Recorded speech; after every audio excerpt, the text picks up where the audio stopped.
It started, as these things often do, with a pink envelope. Not for me, for my daughter, Lily.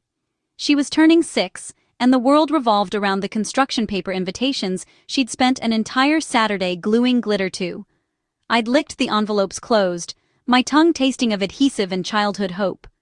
This one was different. It was lying on the kitchen counter, propped against the fruit bowl, as if it were a piece of household mail.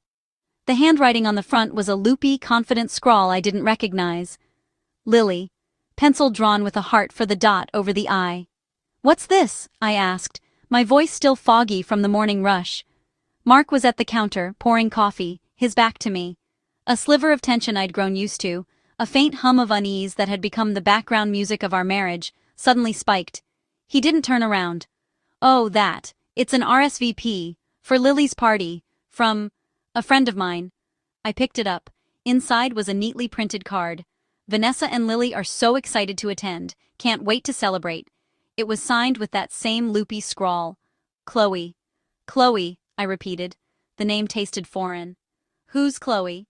Mark finally turned, leaning against the counter with a casualness that was so practiced, it was practically choreographed. He took a slow sip of his coffee. "She's a colleague, from the Henderson account. She's been helping me a lot with the late nights." The late nights? Of course. The late nights that had started 8 months ago, coinciding with the hum of tension. I'd told myself it was the pressure of the promotion he was up for. I'd told myself a lot of things. "You invited a colleague to our 6-year-old's birthday party?" I said, my tone sharper than I intended. I set the pink envelope down as if it might burn me. "She's got a daughter, Vanessa. Same age as Lily. I thought it would be nice. Lily could use more friends." He shrugged, a one-shouldered, dismissive thing. "What's the big deal?" The big deal was that I hadn't known her name. The big deal was the way his eyes skated away from mine. The big deal was the 8-month-long hum in my chest that was now a roar. I should have screamed then. I should have demanded his phone, his passwords, the truth. But we had 23 minutes before the school bus arrived, and Lily was thundering down the stairs in her sparkle sneakers, and the moment dissolved into the familiar chaos of hair ties and forgotten lunchboxes. I spent the next 4 days pretending I was okay. I scrubbed the baseboards. I baked 3 dozen cupcakes. I watched him from across the dinner table, cataloging the way he'd look at his phone, a small private smile flickering at the corner of his lips, a smile I hadn't seen directed at me in months. I became a detective in my own home, searching for evidence in the lint trap of his pockets, in the scent of his laundry, in the hesitation before he said, "Love you too." By the morning of the party, I had my proof, not from a phone or a pocket, but from my mother-in-law, Helen. She arrived early to help set up, bearing a kale salad no one would eat and a passive-aggressive comment about the size of the bounce house. As I was taping a "pin the tail" on the unicorn poster to the fence, she sidled up to me, a conspiratorial gleam in her eye. "So," she said, arranging a platter of cut vegetables with surgical precision, "Mark tells us we'll finally get to meet Chloe today. He's been so happy lately. It's nice to see him relaxed." The tape ripped. The unicorn's tail drooped pathetically. I turned to her, my heart a cold, hard knot in my chest. "You know about her?" Helen's smile was a placid, infuriating thing. "Of course, dear. Mark tells us everything. She's been a wonderful support for him. We're just glad he has someone who understands him." Someone who understands him. The subtext was a knife, expertly slipped between my ribs. "Unlike you."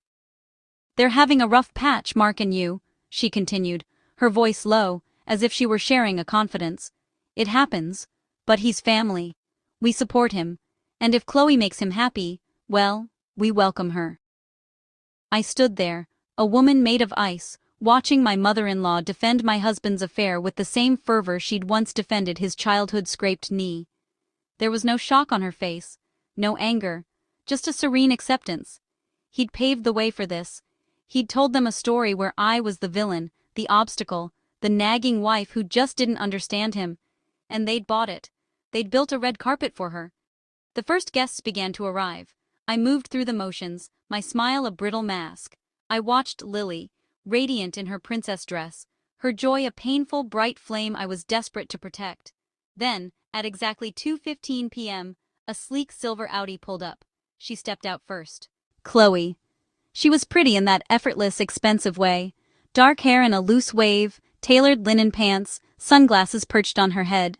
She looked like she'd just stepped out of a J. Crew catalog, not a chaotic children's birthday party. Then she opened the back door, and a little girl with the same dark hair, in an equally immaculate dress, climbed out. Vanessa. Mark, who had been grilling the same 3 veggie burgers for 20 minutes, practically jogged to the gate. He kissed her on the cheek, a quick, familial peck. But it was the way his hand found the small of her back as he led her in, a gesture of such easy ownership that made the world tilt. I saw my in-laws descend. Helen embraced Chloe like a long-lost daughter. My father-in-law, George, ruffled Vanessa's hair and handed her a goodie bag, the one I'd filled. They were integrating her, erasing me. The party continued. I watched Mark cut Lily's cake, standing beside Chloe as if they were a family. He gave Lily a slice, then turned and handed one to Vanessa, smiling down at her with a tenderness that should have been reserved for our daughter. I stood by the cooler, holding a sweating can of soda, my knuckles white. As the kids started a game of musical chairs, I saw Lily approach them. She tugged on Mark's shirt. "Daddy, who's that?" she asked, pointing at Vanessa. "That's Vanessa, sweetheart," he said, kneeling. "She's going to be around a lot more. Isn't that fun?" Lily looked at Chloe, then at me, a small crease forming between her brows. The first crack in her 6-year-old understanding of the world. I walked over. My legs felt like they were moving through cement. "Mark," I said. My voice was steady. I'd been practicing for 4 days. "Can I talk to you for a second, inside?" He looked at Chloe, a silent question. She gave a tiny, patronizing nod, as if granting him permission. The second we were in the kitchen, away from the laughter and the music, I closed the door. "What the hell is she doing here?" I asked. No preamble, no ice, just fire. He sighed, leaning against the refrigerator. "I told you, she's a friend. You're making this a thing." "A thing?" I laughed, a hollow, broken sound. "You've been sleeping with her for 8 months, Mark. Don't stand in my kitchen and lie to me, not today." The color drained from his face. For a second, he was the man I'd married, the one who could be caught, who could feel shame. Then it passed, replaced by a defensive hardness I'd come to dread. "How long have you known?" he asked. "Long enough to know that your entire family knew before I did." My voice cracked. "You paraded her in front of our daughter, on her birthday. You let them welcome her like she was the new wife and I was the nanny." "Things with us haven't been good, Maya," he said, the old refrain, the justification. "You've been so focused on Lily, on work, on, I don't know, I felt invisible. So your solution was to have an affair and then invite her to a 6-year-old's birthday party?" I was shaking now, a fine tremor that started in my hands and spread through my whole body. "What is wrong with you?" He pushed off from the refrigerator, his own anger rising to meet mine. "Nothing is wrong with me. I'm just not going to apologize for finding happiness where I can. You wanted to know, so now you know. It's over, Maya. Us. It has been for a while. I was just trying to make this transition easier for Lily." The audacity. The breathtaking, selfish audacity. He'd reframed his betrayal as a kindness.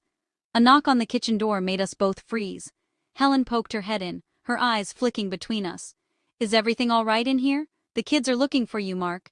Vanessa wants you to push her on the swing." She didn't even look at me. Mark gave me one last look, cold, final, and walked out the door Helen held open for him. As it clicked shut, I was left alone in the kitchen, the half-eaten cake, the piles of presents, and the crushing silence of a life I realized I'd already lost. I walked back out to the party. I smiled. I thanked people for coming.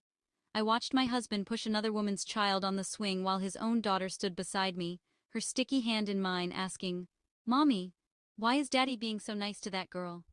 I knelt down, brushed a strand of hair from her face, and made a vow. "I don't know, baby, but I promise you everything is going to be okay." It was the first lie I'd ever told her, but I knew in that moment that it was the only way to survive. I was going to make sure they both regretted this. Not with a scene, not with a scream, but with something far more effective. A quiet, methodical, and absolute dismantling of the world he thought he could so easily replace me in. The marriage counselor's office smelled of lavender and stale coffee. It was the kind of bland, neutral space designed to absorb conflict, with a box of tissues strategically placed between 2 armchairs. Dr. Ananya Sharma sat in the 3rd chair, a notepad on her knee, her expression the epitome of professional calm. I was there because my lawyer had advised it. Document his unwillingness to engage in good faith, she'd said. It will be useful. Mark was there, I suspected, because he wanted to be able to tell his family, and eventually a judge, that he'd tried. Thank you both for coming, Dr. Sharma began. Who would like to start? Mark leaned back in his chair, crossing his arms. I'm here to see if there's a way forward, but I'm not going to sit here and be vilified. We both made mistakes. I stared at the beige wall. We both made mistakes. The classic reframe. I'd left a damp towel on the bed once, and he'd dismantled a decade of marriage with a woman from the Henderson account. Maya? Dr. Sharma prompted. I turned to her. I found out my husband was having an affair when he invited his affair partner to our 6-year-old's birthday party. His parents welcomed her. They'd known for months. My voice was flat. I'd rehearsed this for a week. I am here to determine the most stable way to end this marriage, as my lawyer suggested. Mark let out a sharp breath. See? This is what I'm talking about. She's already made up her mind. There's no attempt at reconciliation. Because there's nothing to reconcile, I said, my voice rising for the first time. You lied to me for 8 months. You let me plan a party for our daughter while you were planning to introduce your mistress as her new stepmother. What exactly are we supposed to reconcile? I felt disconnected from you, he shouted, leaning forward. For years, Maya, years. All you cared about was Lily and your mommy blog, and making sure the house looked like a Pottery Barn catalog. I'd come home, and you'd be on your phone, or you'd be too tired. I tried to talk to you, but you just dismissed me. Dr. Sharma held up a hand. Mark, let's focus on the feelings beneath the frustration. When you say you felt dismissed, what did you need from Maya that you felt you weren't getting? He ran a hand through his hair, and for a moment the anger subsided, revealing something rawer underneath. I needed, to feel seen. Like I was more than just the paycheck. More than just the guy who mows the lawn on Saturdays. When I'd try to talk about work, about my stress, she'd just say, that sounds hard, and then start talking about school pickup. I stopped mattering. I wanted to scream. I wanted to point out that he'd stopped talking about work. He'd come home, go straight to the garage or his office, and communicate in grunts. I'd asked him 100 times what was wrong, and 100 times he'd said nothing. I'd taken on the entire mental load of our household, our child, our social life, while he'd retreated, and now he was blaming me for the distance he had created. But Dr. Sharma was looking at me, and I realized with a cold clarity that this was the trap. This was the narrative Mark had already sold to his parents, and now he was trying to sell it to a neutral third party. She pushed me away. I was lonely. I found comfort elsewhere. It was a marriage that was already broken. Maya, Dr. Sharma said gently, how do you respond to that? I took a deep breath. I could play this game. I could list the nights I'd tried to initiate sex, only to be met with a turned back. The dinners I'd made, the conversations I'd started, only to watch him scroll through his phone. The vacation I'd planned for our 10th anniversary that he'd canceled because of a work emergency that, I now realized, was likely a rendezvous with Chloe. But what would be the point? Winning an argument in a counselor's office wasn't going to make him a faithful husband. It wasn't going to uninvite Chloe to my daughter's birthday party. I'm sure Mark believes that, I said carefully. And I'm sure there were times I was distracted. We had a young child, a house, full-time jobs. It's a common dynamic. The difference is when I felt disconnected, I tried to connect. I planned date nights he canceled. I asked questions he answered with one word. I went to bed next to him every night, wondering what I'd done wrong. Mark opened his mouth to interrupt, but Dr. Sharma raised a finger, keeping her eyes on me. What did you do with that feeling of disconnection? I looked at Mark, truly looked at him. For the first time in months. I didn't see the handsome man I'd married. I saw a stranger wearing his face, a man who had rewritten our history to justify his choices. I internalized it, I said. I thought I wasn't enough. I worked harder. I made sure Lily was perfect. The house was perfect, so maybe then he'd see me again. I was killing myself trying to earn the attention he was freely giving to someone else. I paused, my throat tightening. And now I know. It wasn't that I wasn't enough. It was that he'd already moved on. He'd just forgotten to tell me. Dr. Sharma nodded slowly, jotting a note. She turned to Mark. Does that align with your memory of that time? Mark was quiet for a long moment. I saw a flicker of something, not remorse, but maybe a crack in the narrative he'd built. He'd told himself I was cold, that I'd abandoned him first. But he couldn't deny the canceled date nights, the closed bedroom door he'd been the one to shut. I didn't see it that way, he said finally, his voice quieter. I thought you were just content with how things were. I didn't think you noticed. I noticed everything, I said. The words hung in the air, heavy and irrefutable. The session continued. We talked about communication breakdowns, about childhood patterns, about the bid for connection. Dr. Sharma said he'd missed and I'd made. It was textbook. It was too little, too late. Every insight he offered felt like a tool he'd use later to explain, not to atone. When the 50 minutes were up, Dr. Sharma looked between us. I think there's a lot of pain here, and a lot of history. My role isn't to push you toward any one outcome, but to help you understand each other. Mark, I want you to reflect on the difference between feeling disconnected and choosing to betray. Maya, I want you to consider what you would need from Mark to even begin to rebuild trust. We walked out into the sterile hallway. Mark paused, shoving his hands in his pockets. That wasn't a total waste of time, he said, almost grudgingly. I pulled out my phone, checking the time. I had 45 minutes to pick up Lily from school. For you, maybe. You got to tell your version to a professional. My version? He scoffed. I was being honest in there. Were you? I looked up from my phone. Did you tell her that the disconnection you felt coincided exactly with the time you started staying late at work with Chloe? Or that every time I tried to bridge the gap, you were already building a bridge to her? I shook my head. You're not here to reconcile, Mark. You're here to build a case. Same as me. His jaw tightened. What's that supposed to mean? It means, I said, my voice low and steady, that my lawyer will be in touch about a separation agreement. I'm filing for divorce, Mark. Consider this my final bid for connection. I turned and walked away, leaving him standing in the fluorescent light of the hallway. I didn't look back. I didn't need to. For the first time in 8 months, the hum of unease in my chest was gone, replaced by something sharper, cleaner. Purpose. Filing for divorce was an act of both destruction and construction. With every signature, I was tearing down the life I'd built, but I was also laying the foundation for a new one. One where I wasn't competing with a ghost for my husband's attention. One where my daughter wouldn't grow up watching her mother be diminished. The hardest part was Lily. She was intuitive in the way all children of fractured marriages are. She noticed when Daddy stopped coming home for dinner. She noticed when I stopped wearing my wedding ring.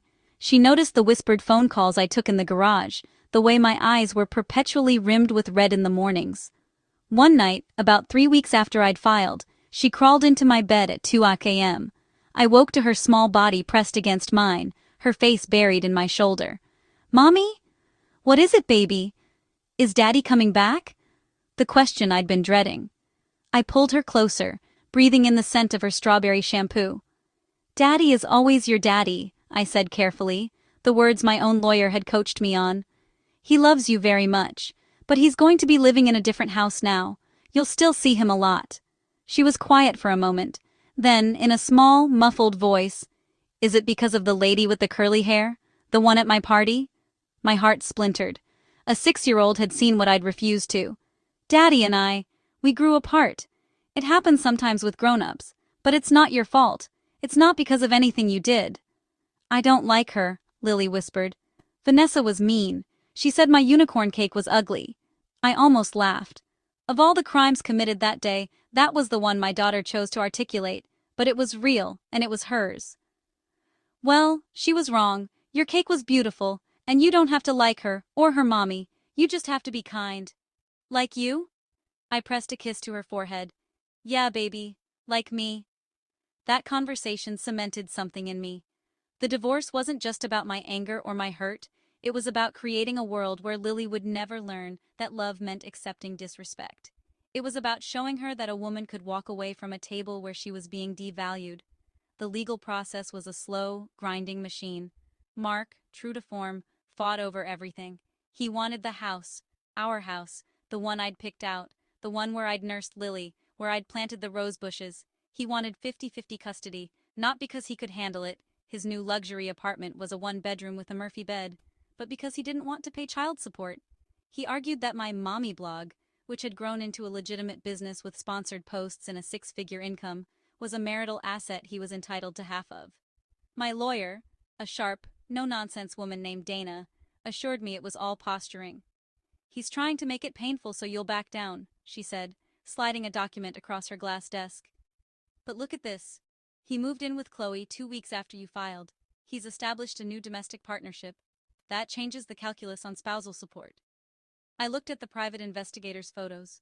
Mark and Chloe, loading boxes into his SUV outside her townhouse. Mark and Chloe, holding hands at a Home Depot, picking out paint swatches.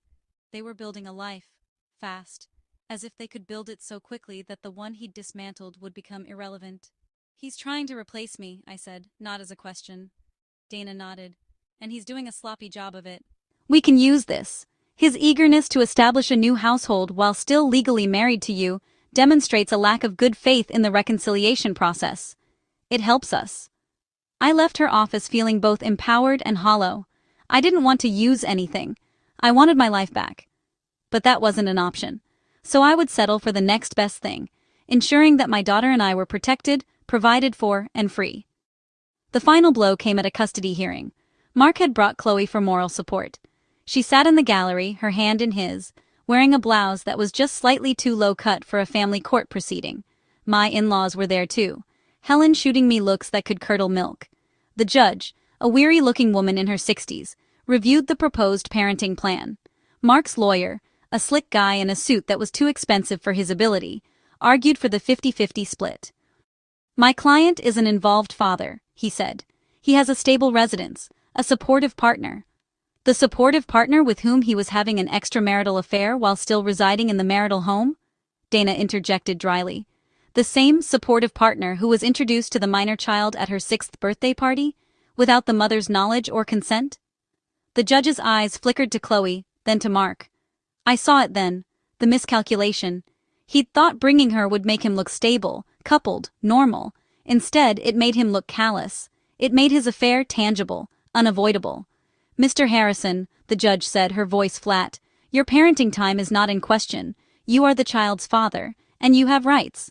However, the court is concerned about the circumstances under which you introduced a new partner to your child. The child's emotional well-being is paramount. I'm inclined to approve Ms. Harrison's proposed schedule.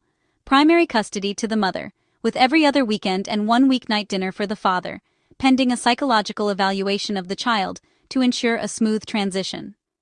Mark's face went white. "Your Honor, I object. I'm just as capable—" "Your objection is noted," the judge cut him off. "Next time you wish to introduce a significant other to your 6-year-old daughter, I suggest you do so with the other parent's involvement and after the divorce is finalized. This court is not a platform for forcing new family dynamics." Walking out of the courthouse, I felt a strange, profound relief. The legal system, with all its cold, procedural language, had validated what I'd felt in my gut.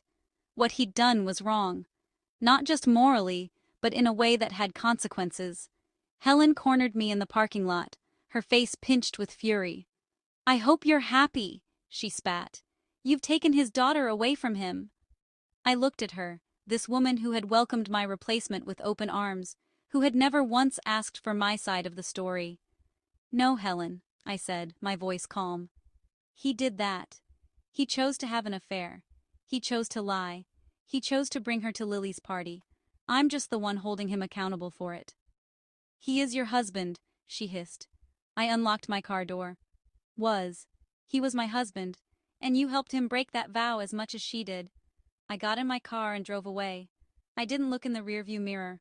I didn't need to. I had a daughter to pick up from school. I had a life to rebuild, and for the first time in a very long time, I was looking forward, not back. 6 months later, I stood in my kitchen, which I'd kept in the settlement, and watched Lily put the finishing touches on a birthday card for her father.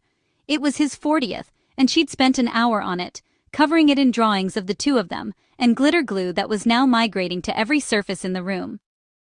"Do you think he'll like it?" she asked, holding it up. "I know he will," I said. And I meant it. The anger had faded, replaced by a quiet, steady indifference. Mark was no longer my husband. He was the father of my child, a man I co-parented with, a man I exchanged polite texts with about school conferences and dental appointments.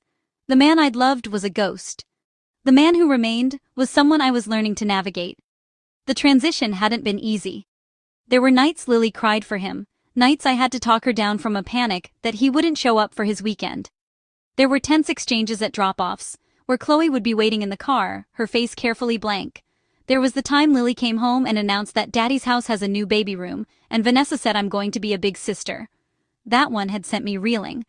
I'd called Dana, who'd reminded me that our agreement stipulated a 6-month waiting period before introducing new serious partners as step-parent figures. A new baby, however, wasn't covered. Life moved on. It was moving on for them, and I had to let it. My own life was quieter, but fuller. The Mommy blog, which I'd rebranded as a lifestyle site focused on single parenthood and rebuilding, had taken off. I'd been approached by a literary agent about turning my story, anonymized, of course, into a book. I'd started taking a pottery class on Tuesday nights, a ridiculous, messy, wonderful thing I'd always wanted to do. I'd even made a friend, a fellow divorcee named Sarah who laughed too loudly and didn't apologize for it. I was becoming myself again. Or maybe, for the first time, I was becoming someone new. On the Sunday of Mark's birthday, I dropped Lily off at his new house, a larger place now, with a yard and, presumably, the baby room. He came to the door alone, looking tired but not unhappy. "Hey," he said, a peace offering. "Hey." I handed him Lily's bag.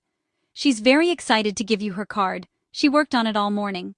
He smiled, and for a second, I saw a flicker of the old Mark. The one I'd loved.